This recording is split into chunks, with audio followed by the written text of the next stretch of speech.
Apa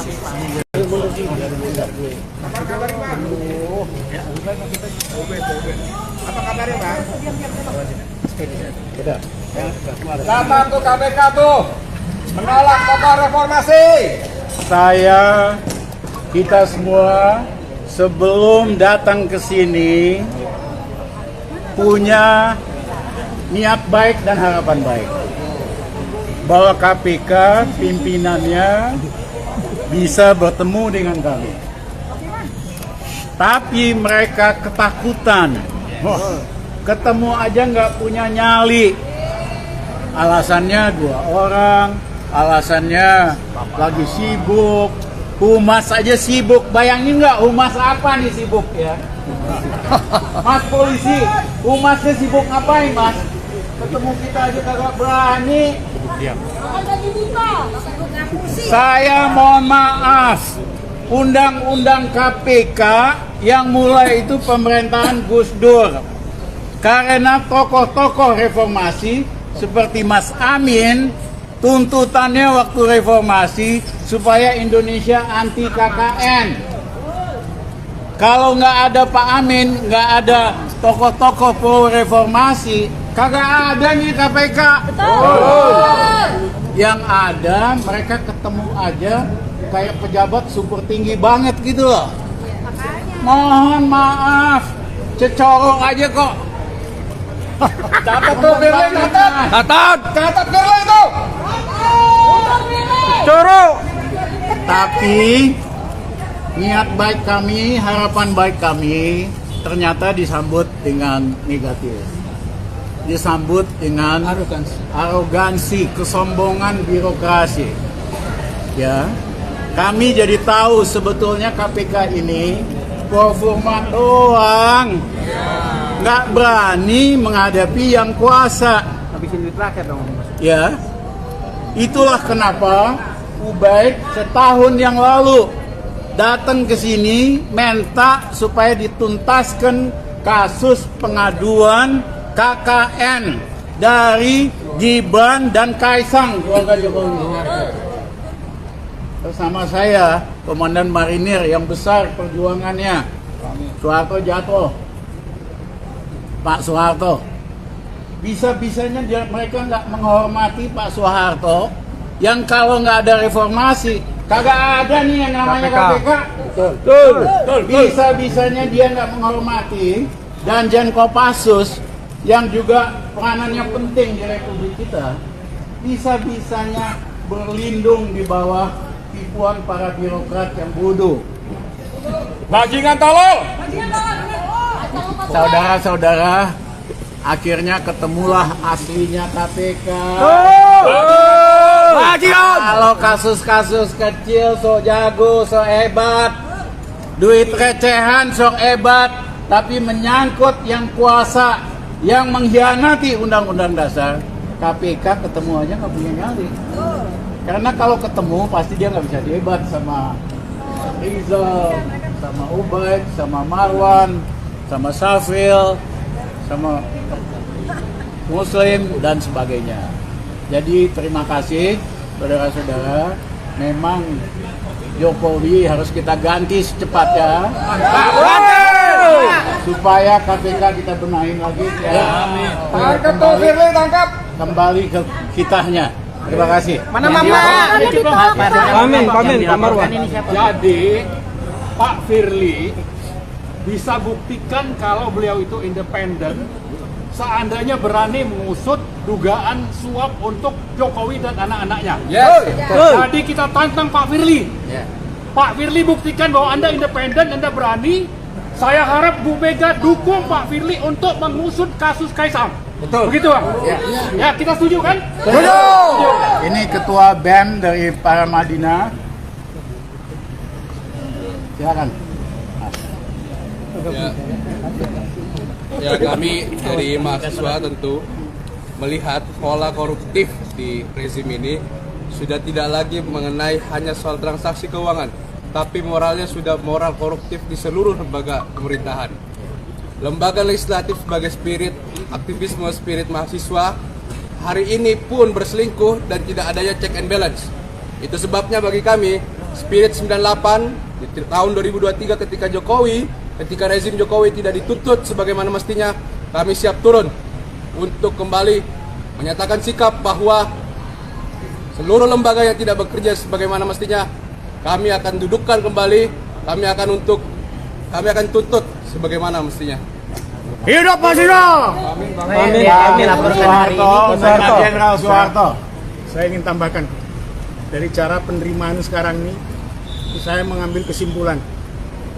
Negara ini sudah busuk sebusuk-busuknya sampai ke akar-akarnya. Tidak mungkin kalau kita tidak turun. Saya mewakili Purnawirawan. Harus turun ini. Rakyat juga harus turun. Kita dihabisi oleh rezim yang nggak keruan ini. Terima kasih. Mas Soeharto. Ya, saya kira kita datang sini dengan cara yang baik-baik, dan apa yang saya sampaikan 1 tahun lalu adalah satu data dan fakta yang secara saintifik bisa dipertanggungjawabkan, dan dengan bukti itu seharusnya KPK sudah bisa melanjutkan perkara itu karena ada pejabat dalam laporan saya. Berarti hari ini Ada memfollow up pejabat. laporan kemarin, Pak. Iya, termasuk di dalamnya. Karena kasusnya tidak hanya itu, banyak sekali kasus korupsi yang dilaporkan masyarakat di KPK ini. Menumpuk banyak dokumen, tapi KPK tidak tegas dan tidak cepat dan tidak totalitas untuk memberantas korupsi. Hari ini memasukkan laporan baru apa kemarin? Hari ini kita menagih janji Oh, dan menambah yang beberapa kemarin. informasi yang harus ketemu langsung dengan pimpinan KPK. Tidak bisa diwakilkan ke yang lain. Ternyata hari ini pimpinan KPK nggak ada satupun yang berani ketemu kita. Saya kira itu kami kecewa dengan lembaga ini, dan kami sebagai bagian dari sejarah bangsa ini, kami menuntut dan kita bersama-sama untuk melakukan perubahan yang lebih besar. Karena sangat koruptif Republik. Kasihan rakyat yang hari ini menderita. Kasihan rakyat yang banting tulang. Lalu kemudian para pejabat dan politisi korupsi merajalela. Dan KPK tidak bisa bertindak secara total untuk memberantas korupsi. Saya kira itu. Terima kasih. 1 tahun laporan ini. Ya. Amin. Ya, pamit. Jadi kami tadi terhina, terbanting. Soal KPK itu seperti, seperti siapa?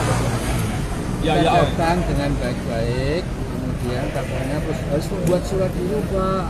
Suratnya berapa hari kita pertimbangkan, itu kan luar biasa.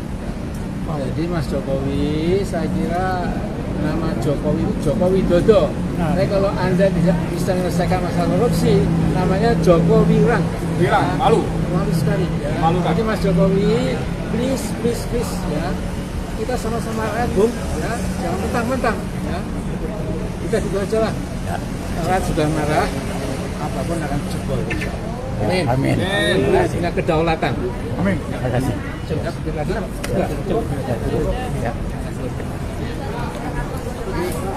Punya kamu toh. Punya kamu.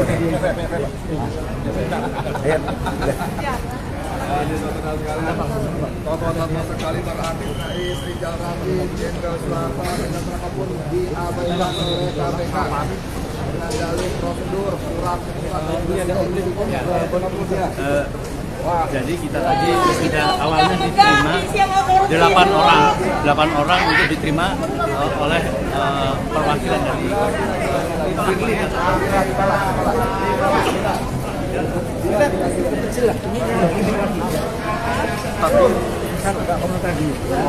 Yang penting ini loh, sekarang ini negara hampir roboh, mau jajah Cina, ya, yang saya kira nggak banyak, ya, kita akan diambil alih. Jadi IKN Nusantara itu dalam beberapa minggu akan didatangi puluhan ribu, ya, tentara dan pekerja Cina, kemudian ekskavator ribuan akan datang, 6 bulan selesai, seperti kata Luhut. Ini adalah simbol yang paling puncak bahwa yes, Indonesia telah menjadi jajahan Cina. Mengapa kita nggak sadar? Saya nggak paham. Ya. Aduh, nggak paham. Abal-abal, Pak. Gimana mungkin? Allah metodologi abal-abal. Saya juga di statistik. Saya pernah belajar di Chicago statistik. Jadi Jadi untuk membuat kesimpulan itu tentu dipotret dulu respondennya siapa. Kalau sebenarnya semua adalah pendukung Jokowi ya 99%. Itu aja lah. Jadi kita terhina kita. Terkait presiden cawe-cawe soal capres itu gimana Pak? Ya itulah yang ditentang oleh semua orang. Itu aja. Masih Pak. Kalau Partai Umat sendiri sekarang mana Pak? Kalau Partai Umat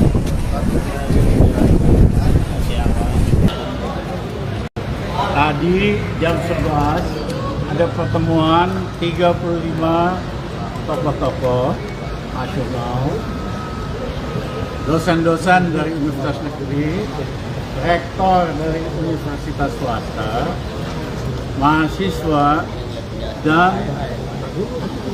emak-emak. Mereka ini bukan aktivis kaleng-kalengan, tapi tokoh-tokoh yang berjuang puluhan tahun untuk menegakkan demokrasi di Indonesia, untuk memperjuangkan pemerintahan yang bersih dari KKN, tokoh-tokoh yang memperjuangkan agar rakyat Indonesia semakin makmur.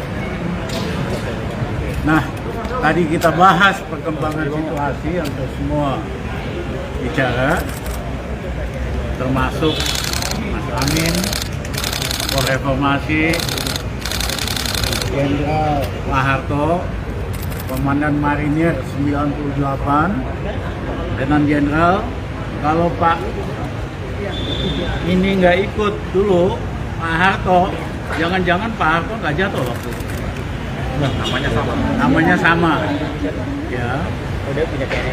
Jenderal Sunarko, mantan Komandan Danjen Kopassus, ya. Yang lain-lain saya, Bang Marwan, Safril, Pak Rizal juga, siapa lagi? Ya Mas Asmito yang dulu khusus spesialis antiko PLBI, bekas pejabat di Departemen Keuangan, mahasiswa, wakilin BEM, emak-emak juga, ya. Nah, kenapa kami datang KPK? Karena 25 tahun yang lalu kami berjuang supaya Indonesia bebas dari KKN. Ternyata hari ini malah KKN-nya lebih gawat. Selama pemerintahan Jokowi, KKN makin ganas, berlipat ganda, makin parah dan vulgar. Yang kedua, nepotismenya luar biasa. Pak Harto baru angkat Tutut Soeharto setelah 32 tahun berkuasa. Hari ini Jokowi, anaknya itu diaturlah sama dia, mantunya. Dia mau bikin kerajaan, mau bikin dinasti. Lupa bahwa dulu raja-raja di Nusantara menyerahkan hartanya, menyerahkan kerajaan untuk gabung bikin republik. Hari ini Jokowi bercita-cita untuk jadi raja di Indonesia. Lihat aja dandanannya. Kalau pakaian daerah rakyat biasa dong. Ini pakaian daerah raja-raja. Raja Amangkurat pula lagi pengkhianat nomor 1 di Indonesia. Itu kan baju topi Raja Amangkurat. Amangkurat 1 pengkhianat paling besar dalam sejarah di Pulau Jawa. Kok tega gitu? Nah, kita semua, termasuk saya, bekas menterinya, itu ketipu dengan tampangnya yang merakyat, yang lugu. Kita kena prank semua, ya. Kirain orang ini tampangnya merakyat, gayanya merakyat, jujur, ya kan? Tapi ternyata kagak, hatinya itu untuk oligarki. Dia sendiri kepengen jadi oligarki dan keluarga. Ini merupakan pengkhianatan terhadap Undang-Undang Dasar 45. Selain kebijakannya yang bikin miskin, tindakannya bikin rakyat susah, selalu belain asing, terutama China, dan yang kedua, ya kan, dia sendiri ambisinya itu pengen bikin kerajaan. Nah, kami hari ini datang ke KPK untuk KPK, mohon maaf, undang-undang KPK itu dimulai zaman Gus Dur, zaman kami, selesai zaman Megawati, dilaksanakan oleh pemerintahan seterusnya. Kami ingin minta KPK kembali ke kitohnya, berjuang buat melawan nepotisme dan korupsi tanpa pandang bulu.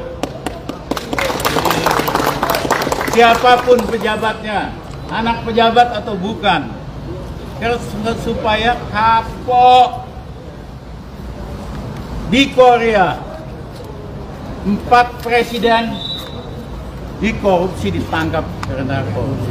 3 tuh jenderal kuasa banget, 1 anaknya Pak Chung Hee perempuan, 4-empatnya di penjara karena korupsi. Hasilnya apa? Hasilnya di Korea hari ini tidak ada satupun pejabat yang korupsi dan berani pakai uang negara buat pribadinya. Nah, Indonesia nggak mungkin bisa maju 25 tahun lagi kita ngomongin KKN lagi. Kita nggak mulai dari sekarang. Ya, sudah waktunya para pejabat siapapun, kami minta KPK berani untuk mengadili. Saya minta Ubaid tolong jelaskan sedikit. Ubaid ini. Karena dulu dia pernah laporkan, tidak pernah diproses. Silakan.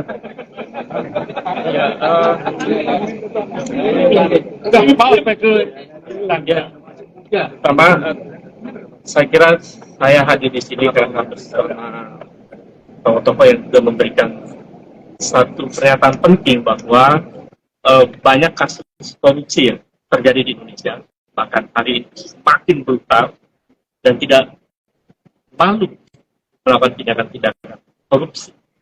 Ini artinya memang sudah keadaannya sudah sangat darurat korupsi.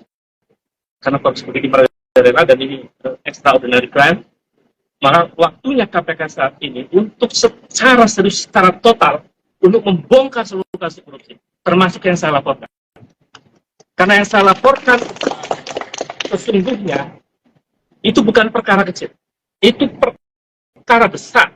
Karena bagaimana kekuasaan penguasa, sebetulnya suap itu diberikan kepada penguasa, tapi yang menerima anaknya. Ini dugaan kuatnya ke sana. Boleh jelaskan aja nih laporannya waktu itu apa? Oh, laporan saya Januari 2020. Saya melaporkan perkara dugaan korupsi, kolusi, nepotisme, dan tindak pidana pencucian uang yang dilakukan oleh keluarga istana. Dan sebetulnya laporan ini ditujukan kepada KPK ini untuk melaporkan bahwa Presiden dugaan kuat menerima gratifikasi dan suap, tapi gratifikasi dan suap itu diberikan melalui anak-anak. Dan gratifikasi itu bentuknya macam-macam. Termasuk misalnya saham, termasuk misalnya bahkan jabatan tertentu, karena ada kaitannya dengan pengangkatan duta besar di Korea Selatan waktu itu, lalu kemudian sekarang menjadi Watinpres. Dan ini tidak kemudian diselesaikan oleh KPK. Jadi saya kira ini waktunya, momentum penting, kita mengakhiri seluruh praktek koruptif yang merajalela ini. Insya Allah. Karena rakyat yang pada akhirnya dirugikan. Rakyat makin menderita, tapi korupsi merajalela. Ini persoalan serius. Saya kira itu. Pak Rizal, jadi apa hari ini? Pak Rizal, pegang yang depan.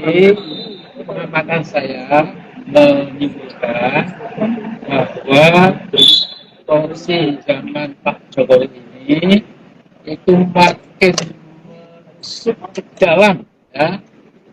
Kemudian di dalam rumah Jokowi itu semayam, insya Allah korupsi yang luar biasa. Jadi ini sudah tidak ada waktu lagi lah ya. Jadi enough is enough, and then we have to do something. Something itu apa? Mari kita lihat bersama nanti ya. Pak,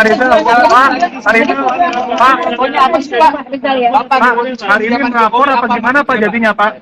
Perkaranya apa aja Pak? Boleh satu-satu Pak. Ini jadi gimana Pak? Oke, baik Pak. Pak, tolong Pak. Itu juga.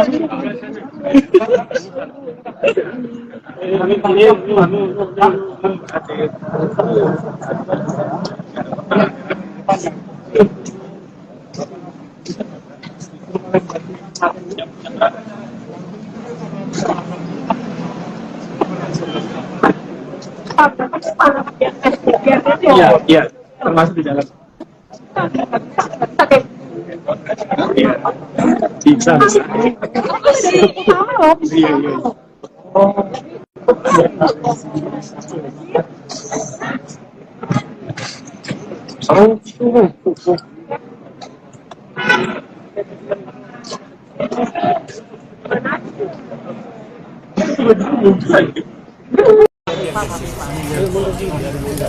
Apa kabarnya, Bang? Datang tuh KPK tuh menolak tokoh reformasi. Kita semua sebelum datang ke sini punya niat baik dan harapan baik bahwa KPK pimpinannya bisa bertemu dengan kami. Tapi mereka ketakutan. Ketemu aja nggak punya nyali. Alasannya 2 orang, alasannya lagi sibuk. Humas aja sibuk. Bayangin nggak humas apa nih sibuk ya? Mas polisi, humasnya sibuk ngapain Mas? Ketemu kita aja kagak berani. Saya mohon maaf, undang-undang KPK yang mulai itu pemerintahan Gus Dur. Karena tokoh-tokoh reformasi seperti Mas Amin, tuntutannya waktu reformasi supaya Indonesia anti KKN. Kalau nggak ada Pak Amin, nggak ada tokoh-tokoh pro reformasi, kagak ada nih KPK. Yang ada mereka ketemu aja kayak pejabat super tinggi banget gitu loh. Mohon maaf, cecorok aja kok. Catat tuh Firly, catat Firly itu. Cecorok. Tapi niat baik kami, harapan baik kami ternyata disambut dengan negatif. Disambut dengan arogansi, kesombongan birokrasi. Ya, kami jadi tahu sebetulnya KPK ini performa doang, nggak berani menghadapi yang kuasa. Habisin duit rakyat dong. Ya, itulah kenapa Ubaid setahun yang lalu datang ke sini minta supaya dituntaskan kasus pengaduan KKN dari Gibran dan Kaisang keluarga Jokowi. Bersama saya, Komandan Marinir yang besar perjuangannya, Soeharto jatuh, Pak Soeharto. Bisa-bisanya mereka nggak menghormati Pak Soeharto, yang kalau nggak ada reformasi, kagak ada nih yang namanya KPK. Betul. Bisa-bisanya dia nggak menghormati Danjen Kopassus, yang juga peranannya penting di Republik kita, bisa-bisanya berlindung di bawah tipuan para birokrat yang bodoh. Bajingan tolol. Saudara-saudara, akhirnya ketemulah aslinya KPK. Kalau kasus-kasus kecil sok jago, sok hebat, duit recehan sok hebat, tapi menyangkut yang kuasa, yang mengkhianati Undang-Undang Dasar, KPK ketemu aja nggak punya nyali. Karena kalau ketemu pasti dia nggak bisa debat sama Rizal, sama Ubaid, sama Marwan, sama Safril. sama Muslim dan sebagainya. Jadi terima kasih saudara-saudara. Memang Jokowi harus kita ganti secepatnya supaya KPK kita benahin lagi ya. Tangkap tuh Firly, tangkap. Kembali ke kitanya. Terima kasih. Mana Mama?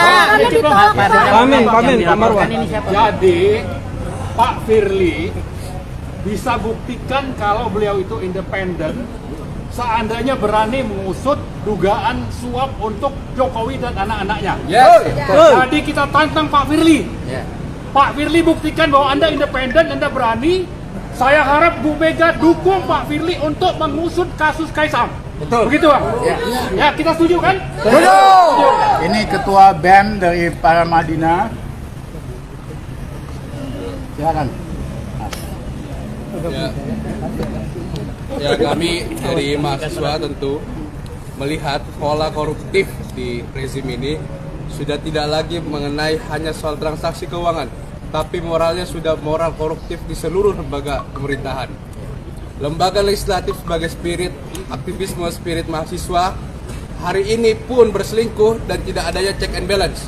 Itu sebabnya bagi kami spirit 98 di tahun 2023 ketika rezim Jokowi tidak dituntut sebagaimana mestinya, kami siap turun untuk kembali menyatakan sikap bahwa seluruh lembaga yang tidak bekerja sebagaimana mestinya kami akan dudukkan kembali, kami akan tuntut sebagaimana mestinya. Hidup mahasiswa!